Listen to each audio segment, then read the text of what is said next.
감사합니다. 자리에 앉으셔서 하나님 말씀은 누가복음 2장 10절에서 20절까지 보겠습니다.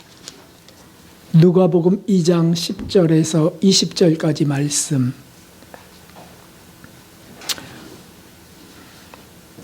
제가 봉독해 올리겠습니다. 같이 눈으로 따라 읽읍시다. 천사가 이르되 무서워 말라. 보라, 내가 온 백성에게 미칠 큰 기쁨의 좋은 소식을 너희에게 전하노라. 오늘날 다윗의 동네에 너희를 위하여 구주가 나셨으니 곧 그리스도 주시니라. 너희가 가서 강보에 쌓여 구유에 누인 아기를 보리니 이것이 너희에게 표적이니라 하더니 호련히 허다한 천군이 그 천사와 함께 있어 하나님을 찬송하여 가로되 지극히 높은 곳에서는 하나님께 영광이요 땅에서는 기뻐하심을 입은 사람들 중에 평화로다 하니라.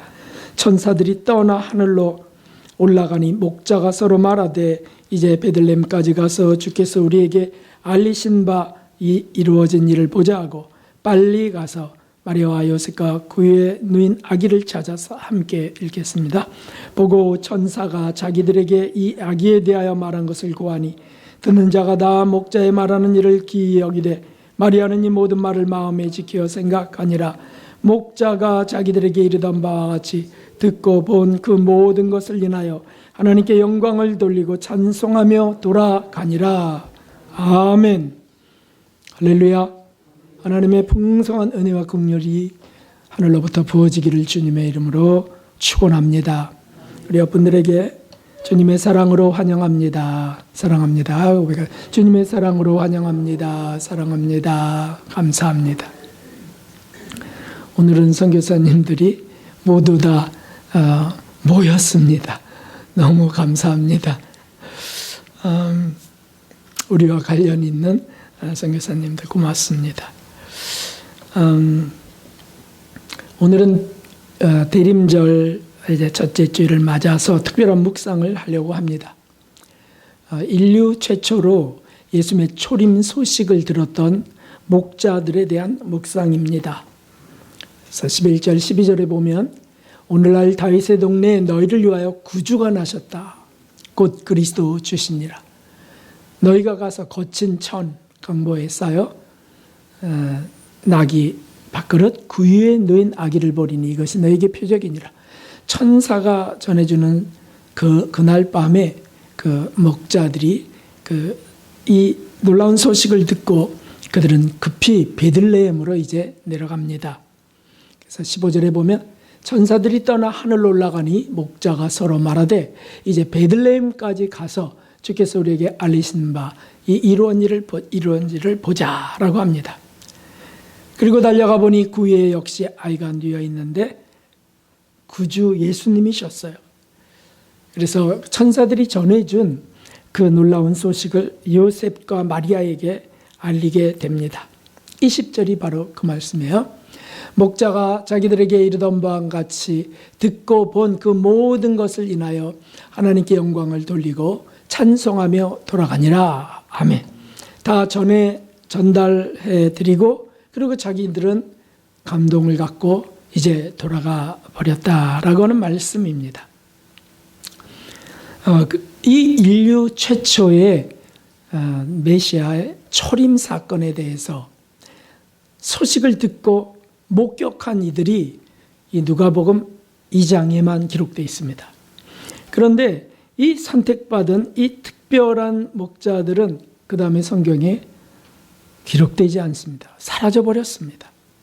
메신저 역할을 천사처럼 담당했는데 그런데 그 후에 이들은 언급이 되지 않는 겁니다.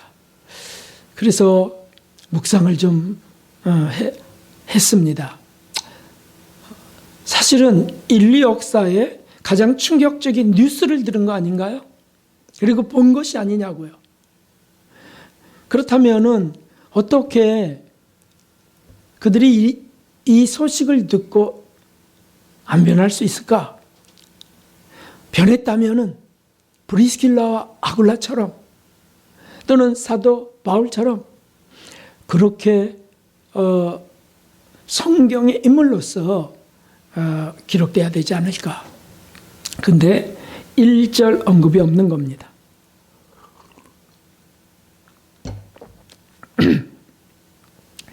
사실 예수님이 십자가길 골고다에서 쓰러지셨을 때 십자가를 대신 짊어지게 됐던 구레네 시몬을 우리는 기억합니다. 그런데 구레네 시몬, 그에게도 정말 충격적인 사건이고 인류의 비극 가운데 가장 큰 비극이 그 자신의 앞에서 이루어지는 것에 자기가 참여되게 된 것 아닙니까? 그래서 그가 변할 수밖에 없다고 하는 것, 그래서 얼마든지 생각할 수 있고 변했던 것이 성경에서 찾을 수 있습니다. 로마서 16장 13절에 보면 주 안에서 택하심을 입은 루포와 그 어머니에게 문안하라. 그 어머니는 곧 내 어머니시라 라고 하는 말씀이 있어요. 사도 바울이 로마에 있는 교회들에게 편지하면서 거기에 한 줄 언급하는데 문안하라 문안하라 문안하라 이렇게 하는데 거기에 들어가 있는 겁니다. 그래서 주 안에서 택하심을 입은 루포는 구레네 시몬의 두 아들 가운데 하나죠. 알렉산더와 루포. 그래서 그 루포에게 문안하고 그 어머니에게 문안하라. 어머니가 누굽니까? 구레네 시몬의 아내지요. 그리고 사도 바울이 말하기를 그 어머니는 곧 내 어머니라 이렇게 말합니다. 신앙의 어머니, 믿음의 어머니로 그를 내가 갖게 됐다. 그러니까 놀라운 변화들이 있었다고 하는 걸 우리는 짐작할 수 있습니다. 그렇다면 이 최고의 굿뉴스를 듣고 본 이 목자들은 어떻게 된 걸까? 전혀 새롭게 될 수 없었던 걸까? 아니면 숨겨주셨던 걸까? 깊이 생각해 보면서 우리는 여기 놀라운 사실을 찾을 수 있을 겁니다. 현재를 사는 우리 그리스도인들도 이들 가운데 하나일 수 있다는 거예요. 먼저는 이런 유형을 찾을 수 있습니다. 회의론자입니다. 회의론자. 목자들 중에 누구는 그 충격과 감동이 이제 사라져가자 식자 의심이 일어났을 수 있습니다. 많은 그리스도인들이 그러니까요. 아니, 그리스도가 저럴 수 있을까? 회의가 일어나는 겁니다. 저렇게 천하고 가난한 자가 메시아라고 현실적으로 생각하길 잘하는 사람은 회의에 언제든지 빠질 위험이 있습니다. 현실주의자들은. 그리스도 구세주라면 저럴 수 없지. 어떻게 구유에 누워있냐고 이렇게 회의에 빠질 수 있습니다. 하나님의 권세와 능력은 어디로 갔고 하나님이 저렇게 고아처럼 거지처럼 저렇게 버릴 수 있냐고 저런 천한 아이가 어떻게 우리를 구원할지 아냐고.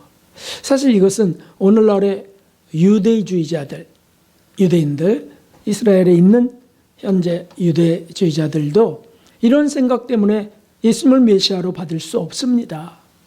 그렇게 초라한 자가 선지자 중에 하나였지 라고만 하는 겁니다. 사실 초대교회 때 최대 이단이 있었는데 마르시온파가 있었습니다. 이 마르시온파는 가연설자들이에요. 뭐냐면 예수님이 오셨는데 메시아가 오셨는데 가짜로 오신 거야. 다시 말하면 현실적으로 오신 게 아니고 영으로 오신 거야. 육체로 오실 수가 없지. 왜냐하면 어떻게 육체는 쇳덩어리인데 그 속에 하나님이 거기 오실 수 있느냐. 이렇게 해서 육체는 악하고 영은 선하다고 하는 영지주의자들로서 이단들이 생겨났습니다. 그들은 외쳤습니다. 가난에 쩌들은 구유에 누이신 아기 예수님 같은 감상은 집어던져버리라고. 우리가 신앙생활 하다 보면 회의가 될 때가 있습니다.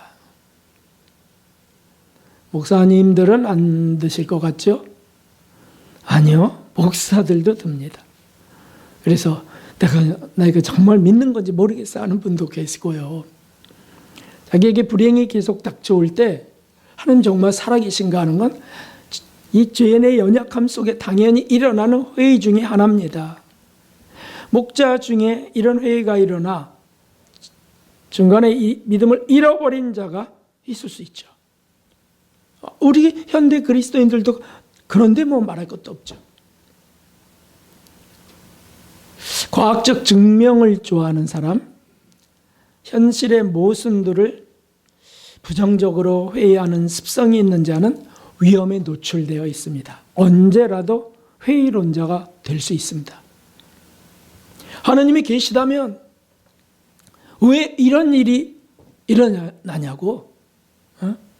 왜 선한 사람은 고통을 겪고 악인은 잘 되냐고? 왜 하나님이 계시다면 전쟁을 막지 않냐고? 이렇게 할 수 있다는 거죠. 아마 청년들 또는 사춘기 또는 인생이 갑자기 고꾸라졌다든지 뭐 쓰러졌다든지 이럴 때 마귀가 호시탐탐 노리는 영혼들이 그런 사람들이에요. 그래서 부정적인 것들이 일어나게 합니다.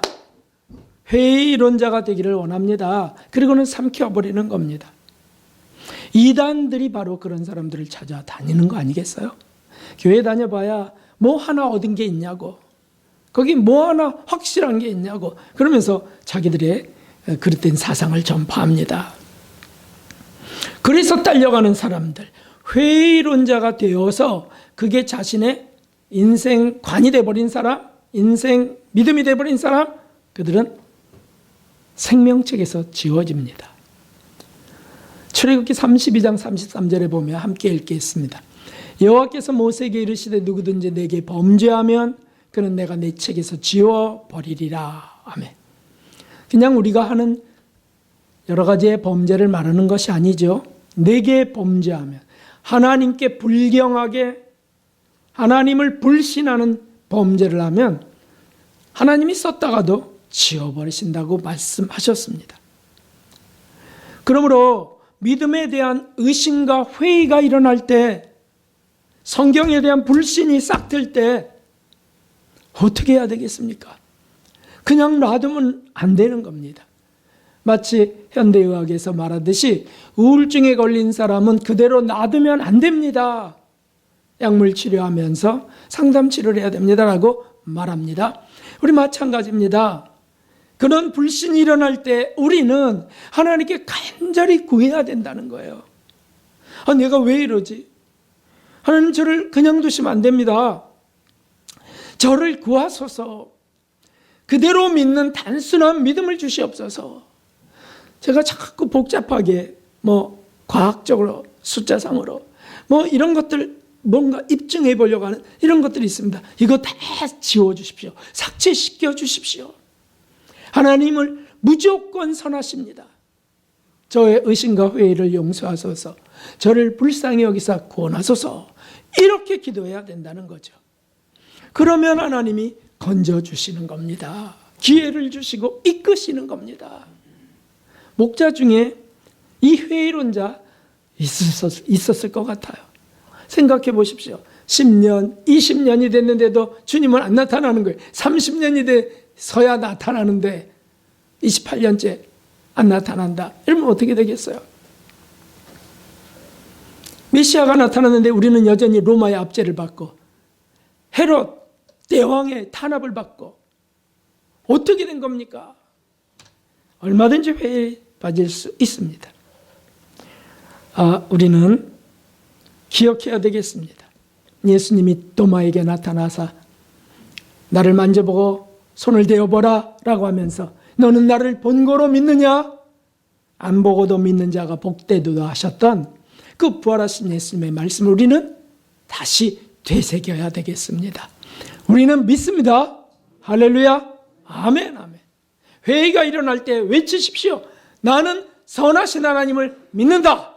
마귀가 떠나가는 거예요. 마귀가. 말씀을 무조건 믿는다. 다 살지 못해서 안타까움이 있고 송구함이 있지만 그래도 이것이 이루어질 것을 믿는다. 이 믿음이 회의와 부정론을 없앨 수 있습니다. 두 번째 목자를 생각해 봅시다. 이 두 번째 목자는 잊어버린 자입니다.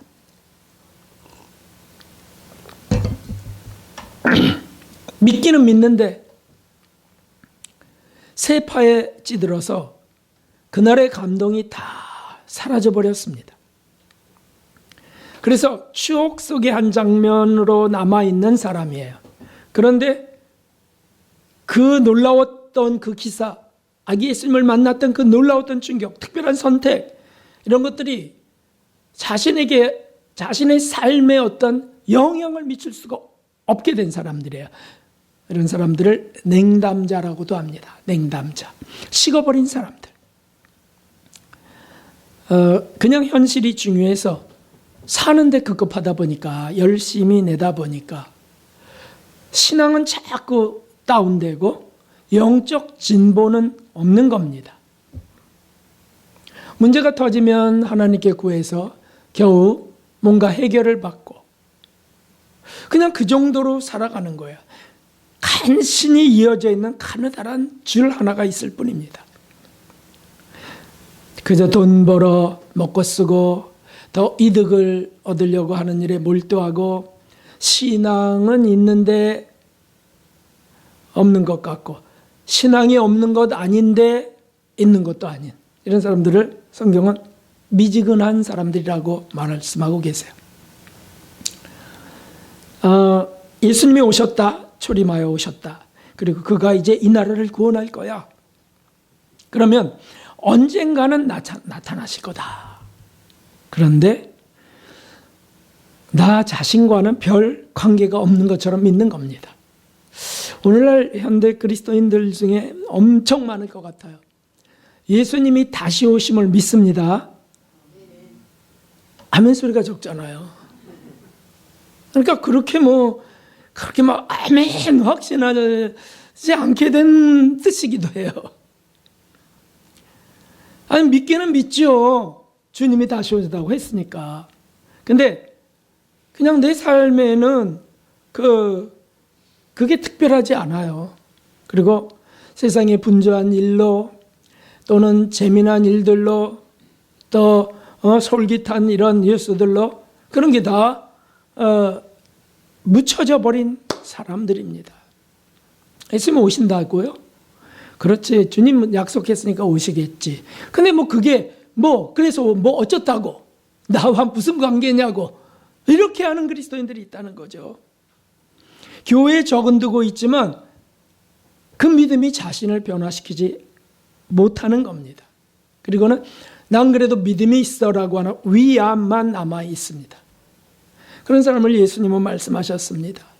살았다 하는 이름은 가졌으나 죽은 자로다. 살았다 하는 이름은 가졌으나 죽은 자로다.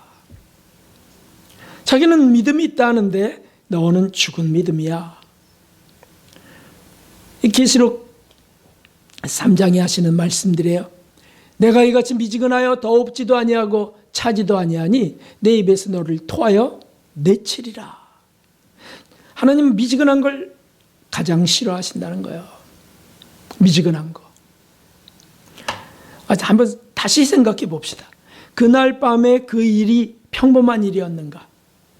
생애 속에 천사가 하늘에서 내려와서 내게 놀라운 소식, 구원의 소식을 그렇게 알려주는 이런 일이 있을 수 있냐? 평생 한 번일 겁니다. 그러면 그것이 얼마나 큰 그 하나님의 선물로 알고 그냥 그걸 또 새기고 또 새기면서 난 죽어도 좋아요. 나는 어떤 것도 무섭지 않아, 두렵지 않아요. 세상 어떤 것도 나는 필요하지 않습니다. 이런 믿음으로 가야 되는데 그렇지 않은 겁니다. 그래서 그냥 하나님 사는 게 중요하잖아요, 주님. 사는 게 중요한가요? 중요하지요. 그러나 이 말씀을 믿고 그 말씀을 내 삶에 적용하고 의지하는 그 믿음보다는 중요하지 않아요. 아무리 삶이 중요해 살아도 그것이 천국으로 우리를 인도하지 않기 때문입니다. 그건 본질이 아닙니다. 부차적인 것입니다. 어떤 일을 해도 돈을 벌고 사는 것을 부정하는 게 아닙니다. 열심히 성실히 일해야 됩니다. 그러나 어느 일을 해도 사실은 그 중심, 그 본질은 예수 그리스도께 있어야 된다는 거죠. 그 믿음으로 내게 주신 그 은혜와 사랑을 갖고 세상에서 참고 견디고 살아가야 되는 것이죠. 하나님의 특은을 받은 사람들, 목자들 뿐일까요? 저는 어떻고 여러분들은 어떻습니까? 하나님의 특별한 은혜와 선물을 받았다고 믿습니까? 안 받았다고 믿습니까? 하나님의 특별한 선물과 은혜를 받은 자라고 저는 확신합니다. 아멘이죠. 세상에서 가장 잘한 일이 예수 그리스도를 구주로 우리가 얻은 건데 그게 얼마나 우리에게 자존감을 높이고 자긍감을 갖게 하냐고요. 나는 예수 그리스도를 믿는 사람이에요. 그것도 바르게 믿고 사는 사람이라고 할 수 있다면 얼마나 좋겠어요. 이건 정말 우연한 일도 아니고 평범한 일도 아닙니다. 특별한 은혜, 특별한 은혜. 이것을 우리가 보고 만지지 못했어도 믿고 있잖아요. 이 확실한 선물을 우리가 받았습니다. 그러면 이것을 갖고 우리가 어떻게 살아가는 겁니까? 그래서 확인해 봐야 되겠습니다. 이 전적인 선택이요, 전적인 특권을 받은 사람들이 나 지금 어떻게 살아가고 있는지. 근데 돌아보니까 깊이 보니까 미지근한 겁니다. 감격이나 감동 너무 드물고 더 이상 진보는 없고 애태움도 없다. 애태움. 하나님 이대로 두면 안 돼요 하는 이런 애태움도 없고요. 그냥 현실에 앉아서 그럭저럭 살아간다면. 여기 이제 손주들이 있는 분들이 여러 분 계신데 손자들이 재롱 떠는 거 그런 거 보면서 행복을 느끼고 생애 행복을 느끼고 감사드리고 그냥 그 정도라면 진보가 없습니다. 그럭저럭 사는 것 중에 하나입니다. 그게 인생이 가는 길, 인생이 누리는 행복이라고들 말하잖아요. 그런데 그 정도 누리게 하시려고 우리를 구원하셨을까요?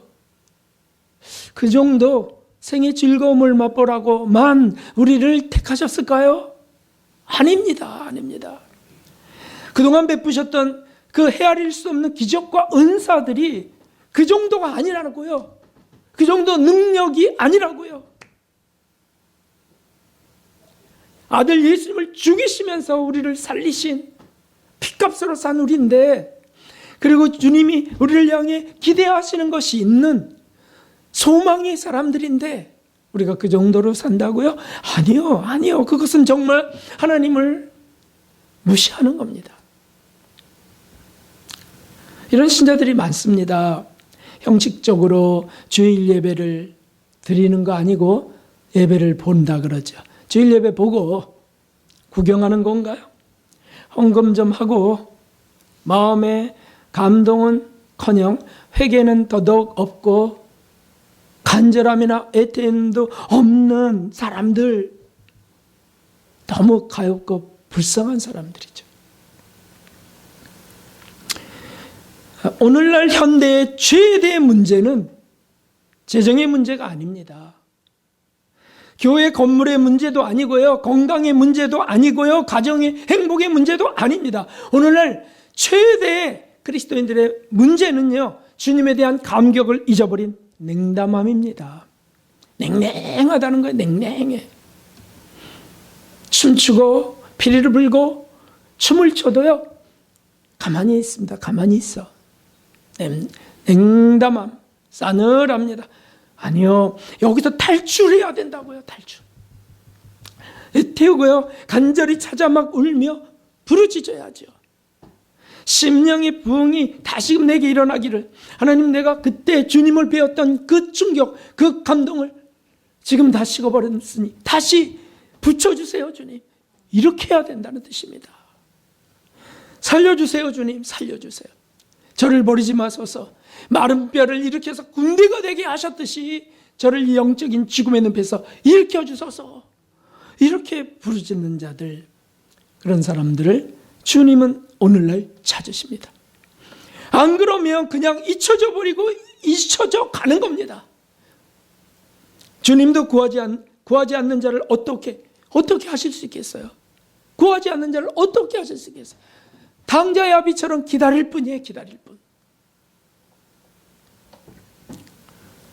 이런 잊어버린 자들 정말 되어서는 안 되겠습니다. 회의론자도 되어서는 안 되지만 잊어버린 자들, 자신에게 주신 그 놀라운 선물과 특별한 은혜를 잊어버린 자들, 땅에 묻어버린 자들 되어서는 안 되겠습니다. 하나님, 오늘도 주님의 그 감동으로 저를 또 살려주시니 감사합니다. 하나님, 제게 다시 회개케 하시니 감사합니다. 나아가는 저 여러분 되기를 바랍니다. 세 번째, 우리 또 한 분을 이제 마지막으로 생각해 볼 수 있는데, 이분은 놀랍게도 확신과 믿음으로 기다린 목자라고 하는 겁니다. 이제나 저제나 기다려온 믿음의 목자, 그 속에 있을 것 같아요. 놀라운 소식을 듣고 보고 만진 자들 중에 이게 평생의 귀한 선물이 되어서 간직하면서 계속해서 그 은혜가, 그 사실이 자신을 뒤바꿔 간 사람들 있다고요. 틀림없이. 사도 요한은 분명한 사실을 이렇게 기록했습니다. 그 분명한 사실을 대저부터 있는 생명의 말씀에 관하여는 우리가 들은 바요, 눈으로 본 바요, 주목하고 손으로 만진 바라. 그래서 사도 요한이 되는 거 아니에요. 우리의 아들이 사랑의 사도가 되는 겁니다. 그의 삶을 송두리째 바꿔버리는 겁니다. 그리고 유배되어 밤모섬에까지 가서 최후의 요한계시록을 마지막 성경 66권의 그 마지막을 받아 적으면서 종결짓는 사명을 완성합니다. 아멘, 주 예수여 오시옵소서. 이게 종결하는 겁니다. 사도 베드로도 이 확신과 믿음으로 기다려 바뀌어진 사람이죠. 하나님의 날이 임하기를 바라보고 간절히 사모하라. 우리 표입니다. 하나님의 날이 임하기를 바라보고 간절히 사모하라. 간절히 사모하라. 간절히. 그렇게 해서 놀라운 변화가 이루어진 사람들. 히브리 기자도 말했습니다. 모이기를 폐하는 어떤 사람들의 습관과 같이 하지 말고 오직 권하여 그날이 가까움을 볼수록 더욱 그리하자. 현대 그리스도인들은 자꾸 모이기를 폐합니다. 주일 한번 나가면 됐지, 이런 식이잖아요. 그런 습관과 같이 하지 말고 오직 권하여 그날이 가까움을 볼수록. 어떤 경우에는 주일 예배 탁 나오면은 이제 짐을 벗었다고 생각합니다. 내 해야 할 일을 했어, 이렇게. 그리고 예배 드렸으니까 한 주간 지켜주실 거야 라고 생각합니다. 그것이 아니죠. 매일의 삶이 예배가 돼야 되는 겁니다. 산제사로 드리라고 하셨어요. 산제사. 죽은 제사 아니고 산제사. 너희 몸을 거룩한 산제사로 드리라. 그러니까 우리가 이런 감격을 늘 되새김질하면서 믿음과 확신을 갖고 받았던 은혜를 잃지 않고 계속 곱씹고 곱씹어서 내가 이런 은혜, 내가 이런 사랑을 받았는데, 억만금으로도 갚을 수 없는 이런 은총을 받았는데 하면서 나간다면 삶이 어떻게 하루가 무기력해질 수 있겠습니까? 삶이 의욕적이지 되지 않겠습니까? 불행하고 우울한 일이 있어도 금세 벗어날 수 있습니다. 은혜가 계속 내리는 줄이 있으니까요.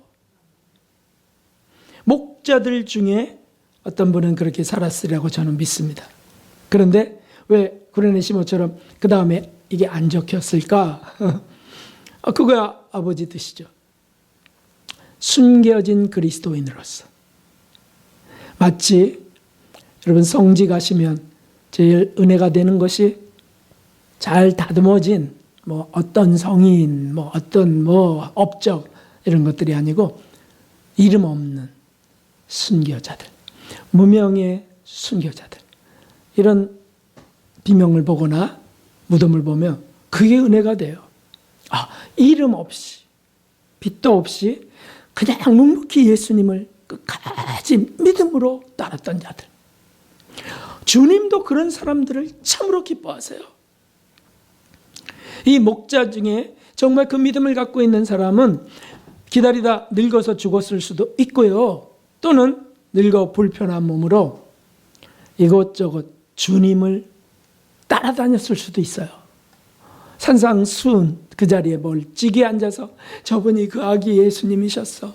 맞아, 저분이야. 눈물 졌을 수 있습니다. 중요한 것은 기다렸다는 것입니다. 사모하며 기도했다는 데 있습니다. 사모하며 기다렸다는 데, 끝까지 참으며 고달픔을 견디며, 삶이 고달프잖아요. 때때로 지루하잖아요. 그걸 견디며 믿음을 지킨 자들, 하나님이 이들을 어떻게 받으시겠습니까? 부부들도 정말 어떨 때는 지루합니다. 그렇죠? 여기는 부부들이 다들 아주 애틋하신가 봐요. 그런데도 견뎌가는 사람들, 주의 말씀을 붙들고 사랑하려 하고 용서하고, 주님 이걸 참 기뻐 받으세요. 그래서 끝까지 견디는 자, 끝까지 견디는 자. 한번 크게 읽어봅시다. 마태복음 24장이 주님 말씀이에요. 그러나 끝까지 견디는 자는 구원을 얻으리라. 아멘. 우리 예수님 직접 말씀하셨어요. 끝까지 견디는 자는 구원을 얻으리라. 또 계시록 14장에 성도들의 인내가 여기 있나니 저희는 하나님의 계명과 예수 믿음을 지키는 자니라. 아멘. 끝까지 대환란 중에도 끝까지 성도들의 인내가 여기 있나니 저희는 하나님의 계명과 예수 믿음. 이게 뭡니까? 우리에게 주신 말씀만이 아니에요. 우리 삶 속에 우리에게 다가와 만나주셨던 그 기적들, 감동들, 기도에 응답하셨던 살아계신 하나님의 그 놀라운 능력들, 내가 죄를 짓고 고백할 때 나를 싹 사하시고 깨끗게 하셨던 주님의 은총을, 그걸 붙들고 지켜나가는 사람들을 주님은 만나주시는 겁니다. 얼마나 감격스럽겠습니까? 저는 개인적으로 주님이 공생애를 시작하시면서 아니면 부활하셔서 그런 목자가 있다면 직접 만나주셨으리라고 저는 믿어요. 개인적으로. 성극에 그 소재가 되어 있는 것도 있지만 전 개인적으로 믿어요. 그래, 그때 그 목자가 뛰어내려와서 예수님 만났던 그가 예수님 30년 뒤에 공생애로 나타나셨을 때 남아서 있었다면 예수님 그를 만나 주셨을 거야. 왜 모르시겠어요? 누구보다도 30년 동안이나 믿음을 지켜온 그를. 사랑하는 성도 여러분, 저와 여러분은 이 목자들 중에 어디에 속할까요? 회의론자입니까? 아니면 그냥 잊어버린 자입니까? 아니면 정말 그 놀라운 사실과 은혜를 기억하면서 하나님의 놀라운 총애를 받은 것을 확신하면서 어서 오시옵소서, 어서 오시옵소서 주님. 조금만 냉랭해지면 하나님 왜 제게 이런 냉담함이 일어납니까? 제 죄로 인함입니다 주님 고백하고, 그 다음에 하나님 요새는 기쁨도 없습니다. 주님이 기쁨임을 잃어버렸습니다. 이렇게 나아가는 사람들, 그런 사람들을 주님 또다시 부어주시고 또다시 채워주시는 겁니다. 구하는 자에게 주신다고 하셨던 그 주님의 말씀을 확신하면서 예수님을 부르고 예수님을 소원하는 저와 여러분 되기를 주님의 이름으로 축원합니다. 이 대림전에 계속해서 그렇게 기도해 가시기 바랍니다. 121장 찬송 드리겠습니다.